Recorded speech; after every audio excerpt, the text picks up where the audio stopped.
So I have some opinions about the book and a perspective on what I thought about the book, but I'd love to just get started. So for those of us who read it, right, at least kind of give us an overview what your like arching takeaway was. Did you like the book? Did you not like the book? What were some things you're going to implement and use in your business? Elizabeth, you were one, right? Cameron was one. Yeah, I'll go first. Okay. My biggest takeaway, and he says it at the end of every chapter, now go think, you'll thank me later. And it's just kind of interesting, like all of his, even the knowledge that he's giving you, it kind of sounds like he took it away as he was in his thinking time that he explains, where he literally like writes a question on the top of the page to get thinking, and then a little bullet point and writes out his answers, and does that for like 45 minutes without stopping, without even like judging his own answers, which is kind of difficult to do. I've tried to do it a few times, and it's not as easy as it sounds to just sit and think and write, but just how much you can kind of solve your own problem. I mean, you guys being MAPS coaching and everyone being in MAPS kind of understands that. Like, you come with this big problem and all your coach does is ask you a couple of questions and then you walk away with your own solution. It's kind of MAPS coaching without the coach. You kind of do it with yourself a little bit. And so it seems very helpful. I've just been trying to schedule it in my life and figure out the right questions to ask, which is I'm glad he brings up a bunch of different questions on different topics to kind of go off of. Yeah, that's a great perspective. I took that away too. And I think it really connected with me to the one thing, right? Because in the one thing book, Gary Keller outlines where if you want a better answer, you got to ask a better question, right? So a big question is going to get you a big answer and where that lands. And it felt like this was a deep dive, on that segment. How about for you, Elizabeth? Yeah, so again, I mean, I feel like that's the main point of the book, is to get you to start doing like thinking time, spending time just thinking, which is an area where I'm working to improve. We can put it that way. Because for me, at least, like I want to be doing stuff. I want to be getting stuff done, checking it off of my to-do list. And I think I kind of overlook the fact that sometimes I could be doing things smarter, not harder. And that all comes from thinking through the problems and potentially perceiving those problems before they even occur if I've actually thought through something fully. And so it kind of felt to me like the book was just a bunch of his own, like his business ideas, like his takeaways from doing all this time in business. And then questions on how can we, or someone like think about that and use that in our business to help us, work smarter. No, I agree, right? I think that's the problem I think a lot of us run into. And, even as a coach, I think I run into that where you get in that daily grind, right? And it's like complete, get things done. And then it can be a real challenge to stop and consider and think about, what is a question that I can ask that can move the business forward and can kind of change the trajectory that we're currently in. And that can be difficult to stop and take that time and schedule it and to think. How about for you, Paula? Along with all of this, it's if you have a problem to solve, it's finding the right question. Are you asking the right question to solve the right problem? Yeah, so for those of us that were in here and going through and haven't read the book yet, outlining the book is each chapter, they kind of tackle a part of business, right? And it's more in depth, but they kind of go through like hiring segments, they go through CEO decisions, delegating, goal achieving, all of that is outlined in the book. And at the end of each chapter, they leave you with a series of questions. And as Cameron noted, then they leave you with, now it's time to go think. So the base principle and what you'll get into from this is really outlined in the first chapter on page 9. And it's kind of the core disciplines of thinking. So this is something everyone can write down, right? So one, when is your time block in your schedule to think? Right? Where's that white space that you have cleared out? Nothing else happens and you can just think. Now, outside of this, this is something where this would be a great time to reflect on the 12-week year. You could go into the 7 circles from the one thing, right? And you can follow this outline. So what he outlines is really, it's 5 kind of core disciplines that makes up this thinking time block. One, find the unasked question. The one that really impacted me was number 2, was separate the problem from the symptom. Number 3, check assumptions. Number 4, consider second order consequences, which is basically mean like clarifying the risk. What would happen if I did this, and what would that affect if it did happen? And then number 5, create the machine, right? What's the plan? And then what resources, meaning people and money, do I need to do that? Which is right in alignment with the MREA, right? Leads, listings, and then leverage. It's your business, and that's part of the machine. So if you could, those 5 core principles and make up the thinking time, and then what you could do. Anything to add? Anything I missed? Actually, since a lot of people haven't read the book, Zach, I'm going to go back just real quick. So under 1, where it says find the unasked questions, it says to create a question that will result in clarity and generate better choices. And then number 2, where it says separate the problem from the symptom, is identify the real obstacle that is blocking my progress. And then number 3, where it says check assumptions, it's differentiate the facts from the story I am spinning. How often do we make assumptions? We do it all the time without even realizing we're doing it. And then consider second order consequences, clarify the risks and the possibility or costs of being wrong. And then where Zach was going, create the machine, create the executable plan, and identify the resources.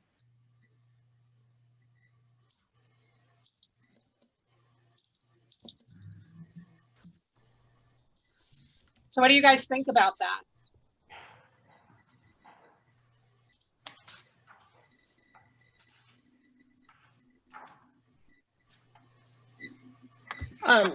So I read the book, and one of the biggest things that I kind of took away is just that I've read the book once, however, it's not enough.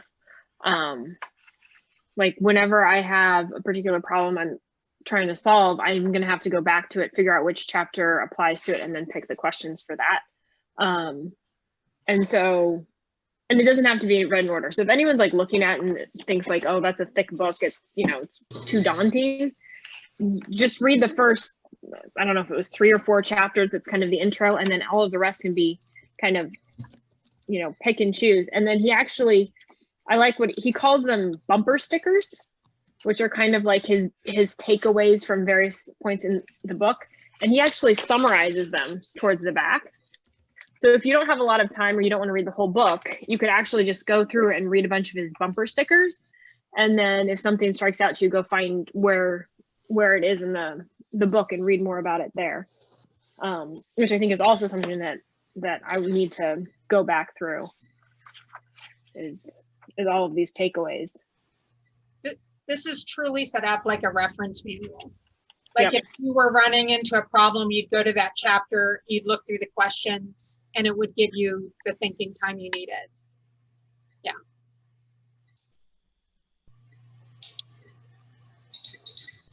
Yeah, absolutely. I think it helps do that. And I mean, to be fair, like that's the type of books I typically will lean more towards, right? Just because I like to be able to go back to it, pull something up and be like, okay, where can I implement? Where am I falling a little bit short? What can I improve? right? Kind of like The One Thing, you know, that is one of those type of books too. Although it doesn't go into as much depth, I like how it's broken up into, if I'm feeling unbalanced, can I go into the counterbalance, right? When I'm not thinking big enough, can I go to the chapter, what are some things I can do to think bigger? And this book is very much the same when it comes to that thinking time. And I think in our roles and Rainmakers, we miss this, right? How many of us during this last planning time, the Rainmaker came with a number that had no real substance behind it? Show of hands. A few. Okay, so just a few. Surprising, but just a few. Well, for the few of us that experienced it, what that sounds like is typically like, I would like to do 150 transactions next year. I would like to double our transactions next year. Right? And the idea of thinking time is, what type of question is that? Right? What's a better question we can ask that would drive those results? Meaning, what's important about 250? What in my business do we need to change to get there? Who would I need to hire? What would that do for my family, my kids, my time, right? There's so many questions that you can break down in there. And I think Mastermind, just around that first chapter of what is thinking time and where does that show up in my calendar? Yeah, Zach, on page 11, he says a great question always has 3 common characteristics. It provides insight on what the actual problem is that needs to be addressed, because how often are we not solving the right problem and we don't realize it? 2, it simplifies the problem and makes it solvable. And 3, it expands the number of possibilities available to solve the problem or improve the situation. I don't know about you, but I love different possibilities.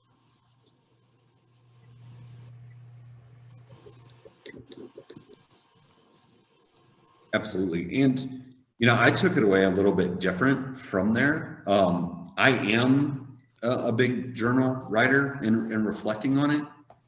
I found, however, that thinking time, that it actually improved my meditation. And I'll tell you why. I was terrible at meditation. I am not good at it at all. And I have practiced, I will continue to practice, right, and improve my ceiling. Not good at it. And yet we know there's some health benefits. I mean, defined health benefits and things that you can do if you do this at a high level. I actually find myself, like Cameron said, for 45 minutes, in the example in the book, they just wrote down, right? Like you would just go at it for like an hour or two and like write this down. For me, it changed my meditation because I found if I can find the right question to the problem I'm looking to solve, just as Paula broke down and described, and like Elizabeth was talking about, utilizing those questions in the bumper stickers, I can meditate on that, right? And I can run a complete thought process around what does that look like. So an example of how I implemented this for me is actually time blocking that in the morning as part of my meditation process, right? And then I jot down a few notes afterwards, after I kind of get that train of thought. What was the theme? What did I walk away from? And it really helped. So that was just from my perspective and how I implemented it. And yet it's been amazing. It was a game changer once I kind of did that.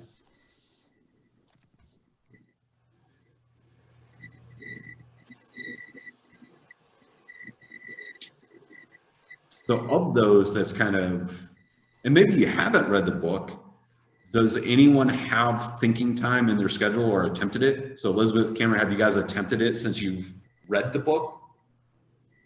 I've actually had it on my calendar for probably a few months now and very rarely made it.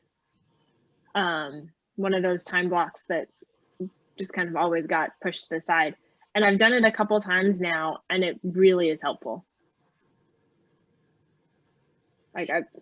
So Liz, when you've done it a couple of times, have you gone in it because, okay, I have this problem to solve, so I'm doing this for a specific reason, or has it been more general? I think I figured out before going into it what problem it is that I'm going to focus on. And then I spend the first part of it trying to figure out exactly what question I need to be asking and then answering said question. So, and there have been a couple, there's at least one time too, where halfway through, I actually pivoted the question because I was like, this, you know, actually, that's not quite the question that I need to be asking. This is, so it's, I think it definitely helps me too with some of my stress, like, stress not the right word. However, like my brain is always going, like there's no way to turn it off. However, doing thinking time does seem to quiet it a little bit because it allows me to focus on some of the big issues that keep going through my head. It's focused thinking. Yeah. Yeah, and a few examples so people have reference what Liz is talking about is at the end of one of the chapters, this was some of the thinking time. So the bumper sticker was, consultants have a recipe, masters have a cookbook. And some of the questions were, where are we compromising by looking for the door marked wow? What shortcuts are we attempting to take that are not really shortcuts, but rather mirages of greed, laziness, or impatience? What skills do I need to master to attain the success I want? So so everyone has a point of reference. These are not like tip of the iceberg questions, right? These are scuba diving deep questions. Yeah, and even as you get going in this, he mentions in the book that he kind of breaks what he writes down into thirds, and he's noticed that the first third is the obvious third, right? It's the third that you just kind of get where you're like driving home and you're like, oh yeah, that's kind of an idea of how I could solve this problem. The second seems to be like a variation of the first, but not too different. And then the deeper ones are that last third that he's really got to dig for. And that's really what hit me, is because I feel like I am a thinker. Like I like the idea of thinking and pondering on problems and trying to come up with solutions and stuff. But I'm an E, not a P, in terms of how I'm doing it. It's just kind of, I randomly get a time, so I start thinking of something, which leads me to something else, and I'm like jumping all over the place and not really ever solving the problem. And so the few times that I did it, it was actually very helpful, because not only could I think and really focus and bring back, and it was kind of like you were saying, Zach, with the meditation, it kind of was like that, because I did it in the morning. But then I looked at my list and I actually had like actionable things that I could work on. So it wasn't just constantly thinking and thinking and thinking, because I mean, how many projects and ideas do we have as ops people that we never end up doing because we haven't quite figured out exactly how or what or who, or that missing piece. And it just kind of gave me that clarity to just go and run, or the clarity that I don't have all the answers, and as soon as I run, I'm going to be able to figure it out. And so that was very helpful for me and my personality type. Going along with that, one of the other things that he mentioned was time blocking that whole hour. And once you get to the later part of that hour is when you get to the deeper thinking on that question that you're pondering. So you have the obvious things that come to you at first, but it's important to actually use that whole hour, because as you spend more time thinking on that question, you come to your better ideas once you've thought about it for a longer period of time. Oh, great point. Yeah, great point. Yeah, it leads me into Question. I have a question with respect to your comment on the hour. I guess I'm curious if anybody, well, a lot of people haven't done the time blocking, but maybe a couple of you MAPS people, have you actually time blocked for a whole hour every single day? I can't imagine. That's a lot of time every day. No, this book isn't like you have a problem today and you're going to think on it. This book is, we're going to grow the company this year. How are we going to do that? Or my agents aren't doing the expected amount of transactions. How am I going to get them to do the expected amount of transactions? So it's taking. Okay, so one-offs. Yeah, it's, Not a daily task. Oh, No, I no. thought, I was getting the impression it was a daily time blocking task. I'm thinking there's no chance of that. none of us have that time, Janet. Thank you. And even the author says he only does this 2 to 3 times a week. So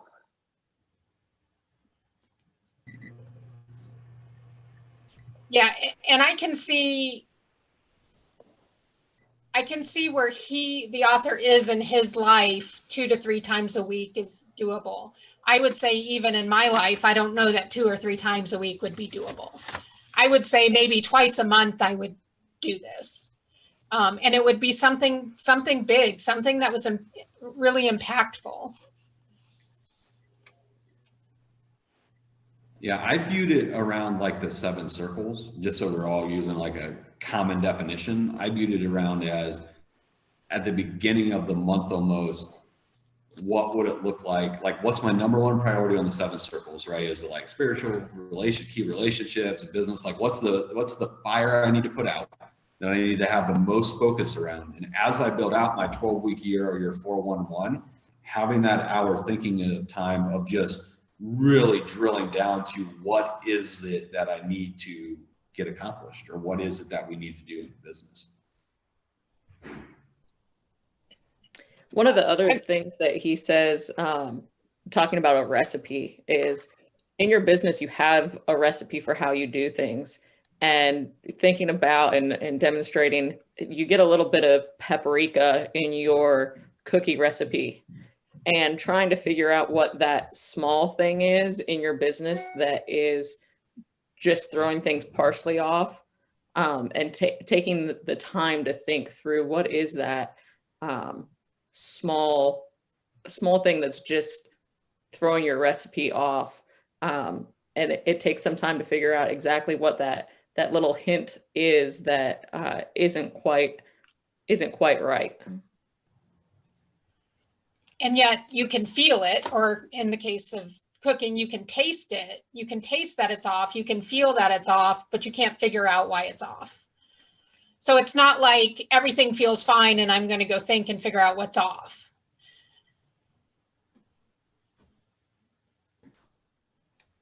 Yeah, I that impacted me with the separate the problem from the symptoms. Mm-hmm. Right. I think that one really stood out to me because personally, I get caught in that trap a lot. Right. When you listen to that, and it's much just like the cooking, the pottery, all of that like ties into. And what he's talking about is what you identify as a problem is actually a description of the gap. The gap is not your core underlying problem. It's the symptom. The symptom is what indicates something is wrong, but it does not shed any light on what is causing it to show up. Right? An example of this would be, for those of you who've been with us a little while and join us, lead generation. Right? Agents aren't lead generating. That is what we would describe as a problem. The solutions we would write down would be something like, okay, we're going to go solve that problem. So we're going to run a contest this week, or we're going to add food, or we're going to do some group coach, like group lead generation, so everybody calls. And what he's describing in this book is having this thinking session to where that you're just describing a symptom, right? The symptom is people aren't lead generating, you're not getting the calls, the numbers. What's the underlying problem that's causing people not to lead generate? And that's where you need to go fix. That's a different question you ask yourself and a different thought process, because now we're talking about hiring. I mean, you could go real deep on that, all the way back to what Megan loves, which is your why. Right? And she brings up, and what's driving the business and what's driving those who are part of your business. And it leads us, as Cameron and Elizabeth, as we discussed, and all of us on here has discussed, it leads us down a role of we're solving what we think is the problem right? Another way to say this is we're solving the smoke, not the fire, and we develop all these projects to compensate, right, for the underlying issue, the real obstacle that we haven't solved. It's just a gap. And then Janet, back to your question. So do we sit there and do what Zach says and have all these contests and spend all this time on these contests and weeks doing stuff, solving the smoke, or do we take that hour and really dig in deep and solve the problem right up front?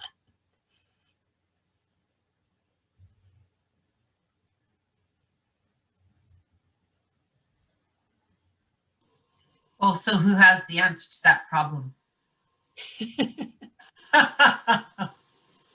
How do we make it fun? And sometimes it's not fun, a fun issue. Sometimes it's a culture issue. Sometimes it's a leadership issue. Sometimes it's an accountability issue. Like, it's going to be different in every situation. And yet when we throw quick things at it, we're solving the smoke. We're not solving the underlying problem. So it fixes it temporarily. It's not going to fix it long term.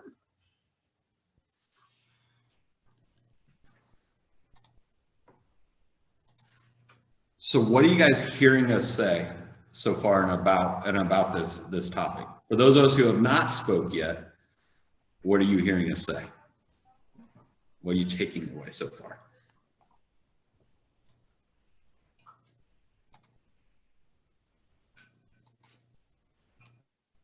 I'll jump in. It's actually reminding me of another book that I haven't read yet, but it's on my reading list. It's Upstream. I believe it's by Chip and Dan Heath, but it's kind of that concept of, is this the problem or is this a symptom? And trying to, go upstream of the problem, cut it off at the source so that you're not just dealing with the symptoms. So I guess both of these are on my reading list now, so I can kind of contrast the two.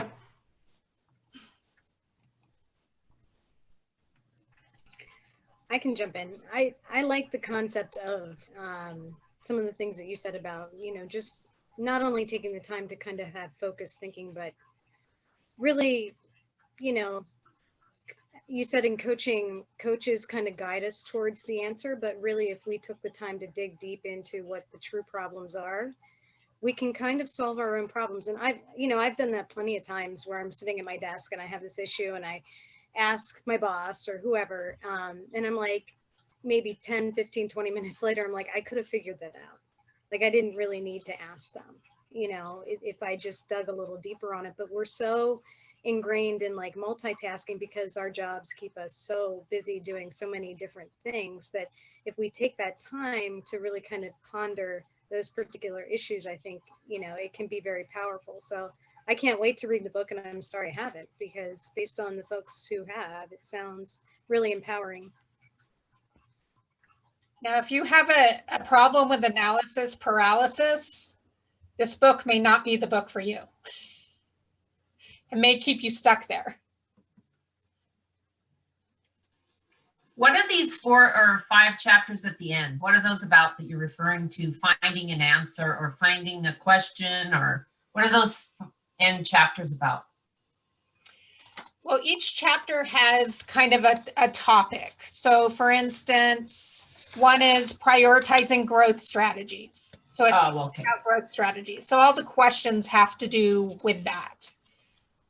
Yeah. Or like the one I particularly like, chapter 7, culture is king, because that comes up on a lot of our calls and a lot of our conversations.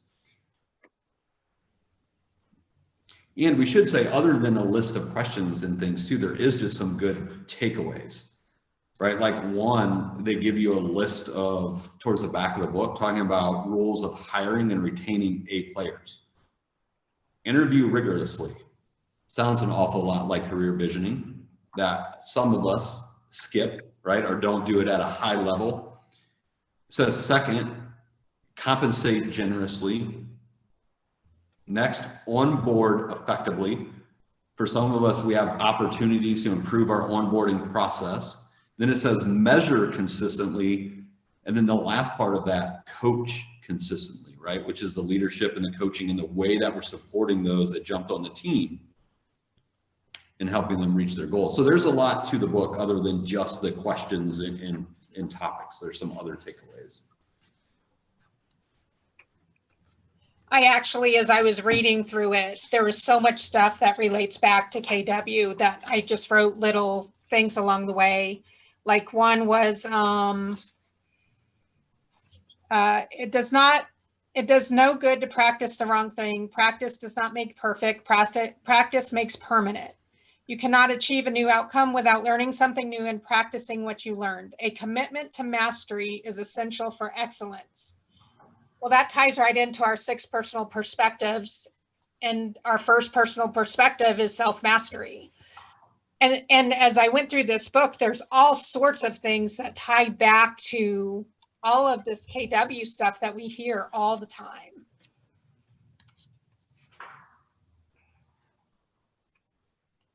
Did you notice that, Zach? Yeah, I mean, I noticed it. yeah, it all ties together, right, on just what they're saying. And I thought that passage I also had highlighted, Paula. I love it. Like that little segment is saying when they go in there, because it's so true, right? And man, I don't know what book it came from. One of the books that I read when it goes through there, but one of the quotes is around the fact that it's like, look, it's never what you know that gets you in trouble. It's always what you know for sure that gets you, right? And that's specifically what that line is talking about with Paul, because sometimes without that feedback of the coach asking the hard questions, having the hard conversations, we just do, and we may be doing the wrong things. And then we form habits that's really difficult to undo, right? And it's impactful when you think about it. Like it's just in all aspects of your life.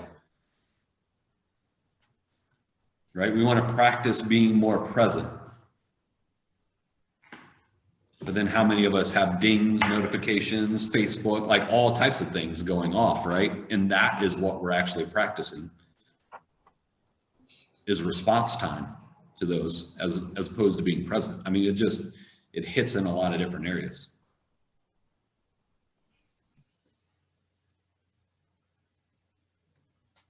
When we were talking about the 5 core principles and the last one is create the machine, one of the things I highlighted was a description of the destination is not a substitute for the roadmap or the machine that will get me there. And I love that. From an implementer operations point of view, this is the world we live in. And yet how many of our rainmakers are like, this is where we're going and this is what it's going to look like. And then our job is to come in with the roadmap and the machine.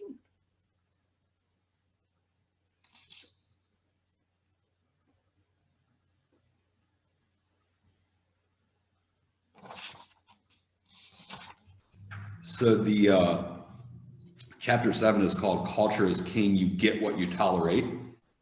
That should sound familiar for a lot of us in KW culture and just through MAPS and what we talk about. And listen to this, culture is not values or mission statements. Those are ideals, not disciplines. Culture is how we treat each other, how we talk to each other, whether or not we trust each other, and how we handle conflict.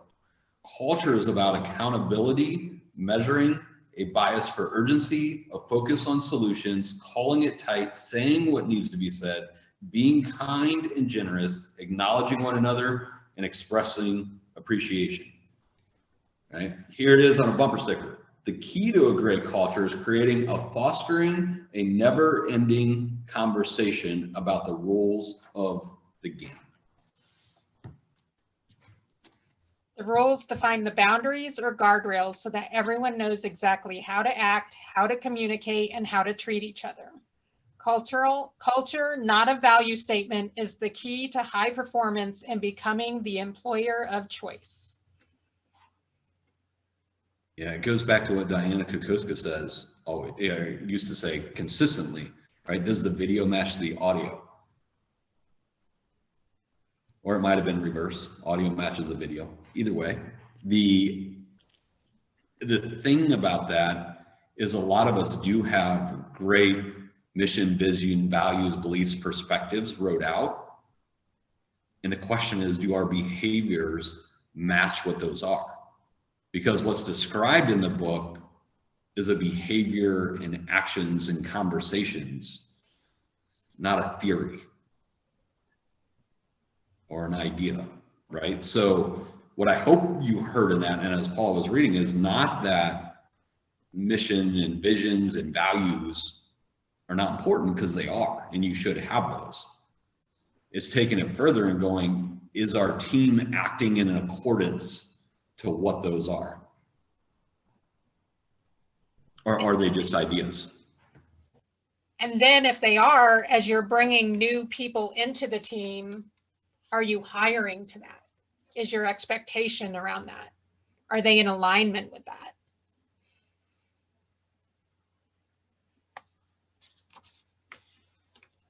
Guys, I loved this book.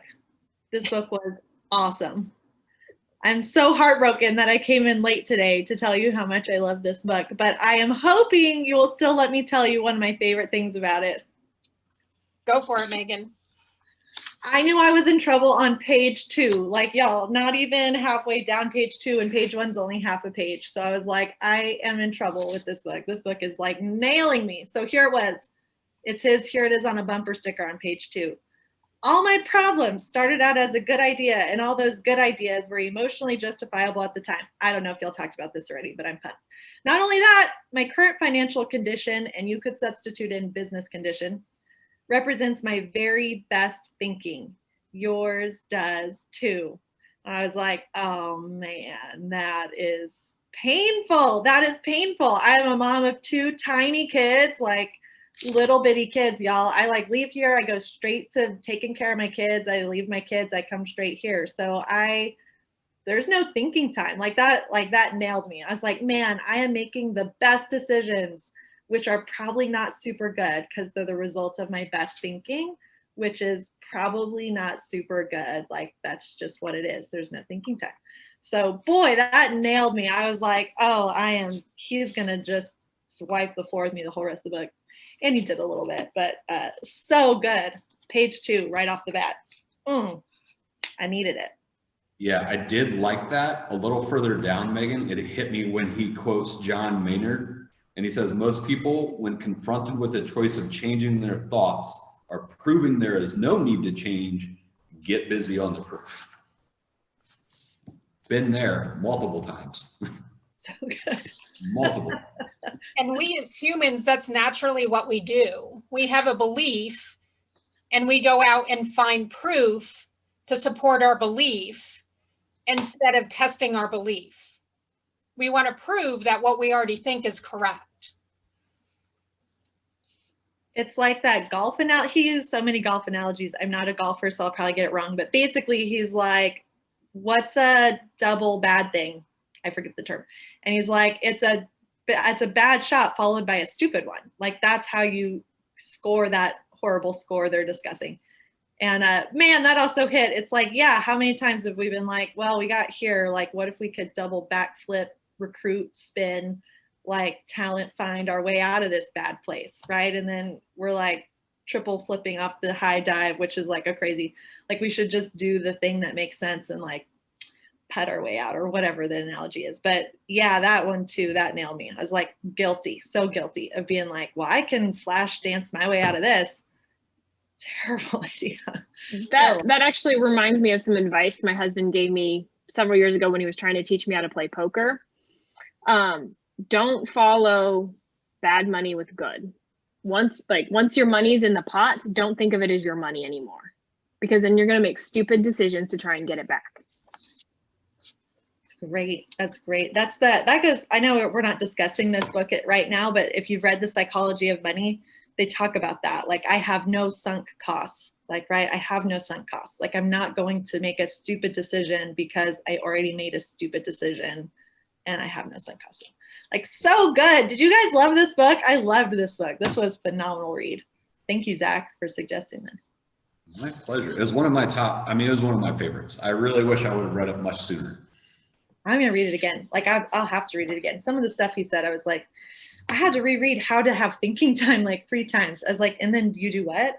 He doesn't move. I was like, I'm going to have to reread that. I think he said he doesn't move. That's phenomenal. Yeah. Phenomenal.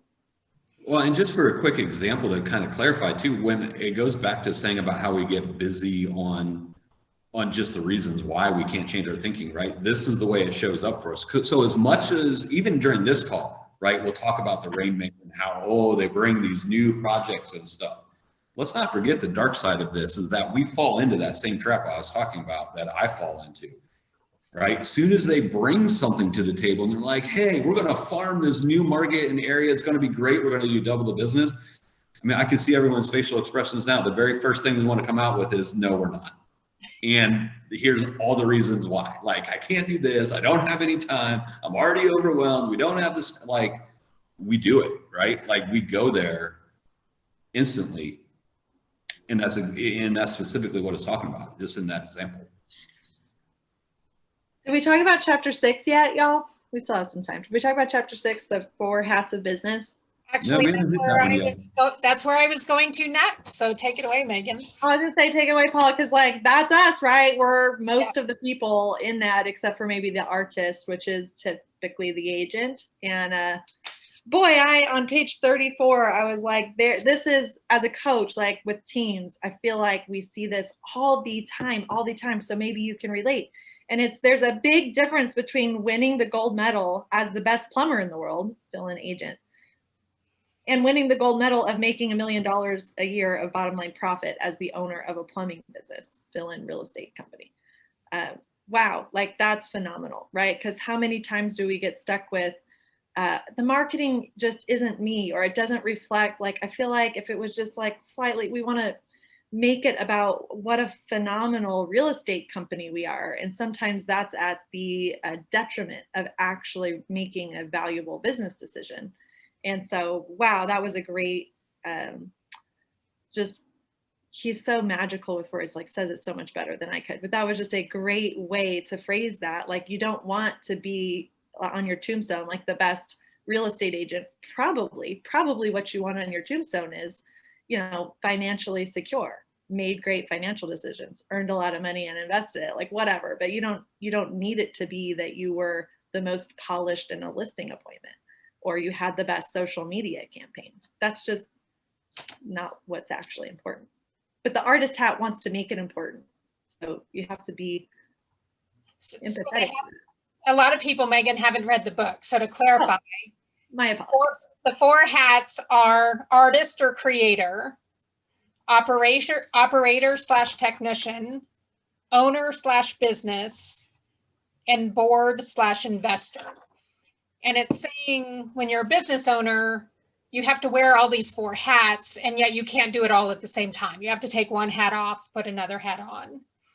And we, as director of operations, often wear, as Megan said, 3 of these 4 hats. We may or may not wear the artist or creator hat. That's usually the Rainmaker, not always, usually. But we definitely wear the operator, the owner, and the board hats. The one thing I loved about the artist hat is artists love their ideas. How many of your Rainmakers love their ideas? I had to double highlight that one. And it does go through what Megan was saying, just about the difference between owning or doing that. They give a couple examples for that of just why you need to wear some different hats, because we're in the artistry. And it says, look no further than boxer Mike Tyson, rapper 50 Cent, MLB pitcher Curt Schilling, or movie director Francis Ford Coppola. All were artistic and technically legends, and all made a fortune with their unique skill in artistry, but all went broke financially. Actually, I love this thought because I can give you a great example from last week. So we are doing our marketing plan. There is a lot of enthusiasm, great ideas flying in each direction of the world, but I already have everything written down. And so we are sitting down talking about the first quarter and what ideas are, and we're gonna give away that much money we're going to start this platform. I was like, is that fit in our budget right here? How exactly, what profitable this idea? It's you know, the book says 4 times the profit has to return. How are we going to measure that, and how are we going to make sure that the return is going to happen? The reaction was like this. Okay, scratch that. Let's go with another thing. I was like, okay, great. That sounds great to me. I'm scratching it right now, not happening. So, but you know, you kill the cat and the you know, the excitement very fast with just like simple question, you know, in a very positive way. I mean, like nothing negative.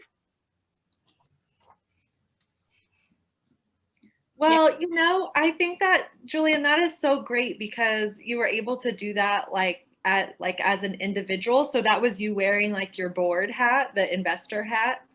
The book goes on to say, and this ties in well with our last book club book, if you happen to be here with us when we did it, the 12-week year, and that is, they say the single best business decision, comes after board. The single best business decision you'll ever make is intentionally working with a peer group on a regular basis to question assumptions, ask hard questions, the kind you hope nobody will ask, alert you to icebergs, raise the bar, and push and hold you accountable. And basically the 12-week year said the same thing in a different context. So, you know, we talk about how in our book club, we're going to tell you like what the book says that's an actionable thing you could apply to your business. Basically, this guy is saying the single best thing you could do is to create a group of peers that you meet with regularly and run your stuff by. So how many of you are here right now? There's like 20 of us here, 21 of us here. Know each other, like meet outside of this, like say, hey, I need 4 people to be my board for, you know, the quarter and for me to run some stuff by. Like, network and be a community so that you do have someone else. Like sometimes you're the one with the idea that's maybe a little bit off and you don't have a Julian in the room to say, how's that gonna give us a 4x return? Or, you know, we have a $50 budget. So maybe sometimes you're wearing the artistic hat saying, well, what if we just took this new CRM, or what if we just redid our workflows this way? And you need a board. So use each other. Like be that for one another and get to know each other that way. Or like Zach said, like our first, when a new idea is brought to us, our first reaction often is, I don't have time for that. Like that, nix that idea. I don't have time for that. And yet if you bring it to the board, you might get a totally different perspective on it. And it may be absolutely worth your time to do it. It's switching to what we often talk about, right? See if you can switch it to a yes, and here's how. And then see what outcome you get, right? If it would work. And it also goes into what Paul is saying. I loved when they bring up the victim mentality, right? Well, I can't do that, or I can't do this. The victim mentality of the what you see is what you get worldview is a perfect excuse to let you off the hook for taking responsibility for your business's outcomes and results. Don't let it. If you want business success, then learn the necessary business skills and tools. There is no such thing as a rich victim. And that does apply to us and the rainmakers that we're partnering with, right? What leadership skills, conversation skills do we need to improve to have the right conversation with our rainmakers, execute the right plan, implement to get the result we're looking for? I love that, Zach. That's super important. Like maybe one of the fundamental thing about successful business is just to know how to communicate properly, and that takes time. It takes coaching and training. It's even, you know, the simple thing like knowing their disc profile helps so much. Like knowing what kind of communicators they are. If they're not inspirational like I am, they are more D, which is like very solid on the ground. You're not going to come to them and start like, oh, well, let's think about it. This is going to give you the best idea, but let me blow a button. If you're just going to say, that's the budget, here is the number, how that becoming 4 times. Process finished. Okay, thanks, off to the next, moving on. So, but you know, this takes time, you know, like, and then you both look back and start laughing about it, and you know, it's becoming a joke versus, you know, like, you know, creating like this environment of miscommunication and, you know, not knowing and going back and forth on one topic like that 20 times. It's definitely taking a lot of time and self-coaching, self-motivation, self-talk to understand that not always is personal, not always as like they want to hurt you, hurt your feelings, or you want to hurt their feelings. It's kind of, it's required coaching and good communication and constant work on it. At least I've noticed that. I love what you started, Zach, there with that one. It's great. So we're almost out of time, and we are on chapter 6 of this 48 chapter book. Is that what it goes up to? There is so much good stuff in this book. We were thinking we just continue with this book for the rest of the month and tackle a few chapters each week. What do you guys think? Did you get value out of today's talk, even though you haven't read it? Cameron? Definitely did. Since you read it, would you find that?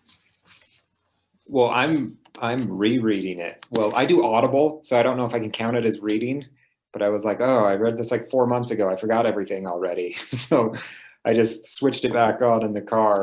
And so I'm on like chapter 8 right now. So that would be perfect. Cameron, it's so funny because I did this book Audible the first time too, and I had to go buy it because it has so much stuff in it. I needed the physical book so that I could go back. In my heart, I feel like Janet has something she's been dying to share with us. I like feel that. Janet, are you wanting to share about some incredible thing that you have aha around the book or our discussion? This is your opportunity. Read the book. I haven't read the book yet, so. Okay, well. I will ask a question though, because since I'm not from the real estate industry at all. And so I'm curious about the general format of just general, because this is a DO mastermind group for the quarter, I guess. Do all mastermind groups work in this general format? How does this normally work? Do we ever talk about our, like if one person in the group wants to talk about a problem, would we do that I'm just trying to get the format of like how all of this training works. I missed some part of like the details of all of what we're going to be doing. So might not be the time for the question, but. No, you're perfect. You're perfect. So normally we have our book club on the last week of the month, but because December was a little odd, we bumped it to January. And normally the first 3 calls of the month are around some sort of other topic, but they're like topical. So, you know, pick anything, it's whatever. If you're looking for a platform where you like can just show up and ask any kind of random question, then you might prefer Ask an Operations Coach, which is the last Friday of every month. And it's the platform literally is you just show up and you ask whatever random stuff you want to ask. This one though is usually around a topic, although people do ask questions around that topic, but we're usually discussing like a specific thing. Does that help? Does that answer your question? Yeah. And then I'm just wondering, like, maybe like you were talking about getting a group of people to run things by. I don't know if like groups of people within the group want to set up something else on the side, then if that happens often also, like you said. So just curious. It totally does. That's how I met Zach, just personally, years ago. So yes, if you are interested in that, like shout out to everybody in here and say, hey, I want to do a group, and let people shout back out to you and put something together. Cause that is sort of looks like I'm about to be like, I don't know, flown away on a cloud. That's definitely like, that's definitely like a staple of our industry. Like that is how we behave. So go get your group and y'all have at it. And we have our Facebook group too, that you connect with people through also. Mm-hmm. Yeah. Cameron's sending you his contact. Lots of different resources for you guys to create that community among yourselves. As a side note, am I the only odd one that listens to Audible and reads the book at the same time? I did with this one. Okay, all right. Normally, The no. only way I can learn, I have to do both. I like to follow along, highlight and write. I heard You can Ben only Kennedy listen to listens audiobooks. Audible on 5 times and reads the book at the same time. So he has the book and he'll just go through it at 5x speed. That is fast. I don't even know how you do that on 5X, because like 2 is like going too fast to comprehend the words that are coming out. I go about 2. If I'm gonna read and listen, I go about 2. But faster than that blows my mind. Blows my mind. Ben Kinney. I don't know. Janet, great question. Thank you for bringing that up, because look at the people I jumping in. know, I'm putting them all in my email right now. Yeah, grab up all those. So y'all get together and yeah, be a peer group. So we'll leave it open for just a second, Paula, can you, so everybody can grab that? I gotta jump off for my next call. But take a screenshot if maybe Paula has to go too, and we could send that out or post that in a Facebook group. And that,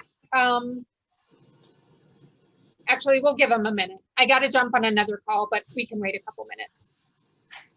Are we doing Y'all- specific y'all- chapters next week? So I guess since we ended at 7, why don't we do 8? We'll start at 8 and see how far we get. Okay, Works for me. just The wondering other- which chapters to review. Have a great week, everyone. All right. Thank you.